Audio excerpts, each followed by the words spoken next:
దావీదు జీవితంలో వచ్చినవంటి కొన్ని సమస్యలను బట్టి, పొరపాట్లను బట్టి, బలహీనతను బట్టి, క్షణికమైన ఆలోచనలు బట్టి ప్రభు సన్నిధికొచ్చి ఈ విధముగా ప్రార్థన చేస్తుండు. ఏ విధముగా అంటే, "హిస్సోపుతో నన్ను కడుగుము, హిమము కంటే నన్ను తెల్లగా మార్చుము."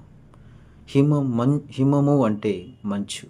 మంచు కంటే తెల్లదనంగా అంటే పవిత్రముగా, అంత పవిత్రముగా నా హృదయాన్ని కడుగుము అని దావీదు ప్రార్థన చేస్తుండు. అదే విధముగా నీ జీవితంలో ఎటువంటి ఆలోచనలు కావచ్చు, బలహీనలు కావచ్చు, ఏది ఉన్నా సరే ప్రభు సన్నిధికి వచ్చి దావీదు ఏ విధముగా ప్రార్థన చేసిండో ఆ విధముగా నీవు ప్రభుని అడుగు. హిమము కంటే నన్ను తెల్లగా మార్చండయ్యా, హిమము కంటే తెల్లగా మార్చండి, నేను పవిత్రముగా నేను మీతో ఉండాలి అని ప్రార్థించు.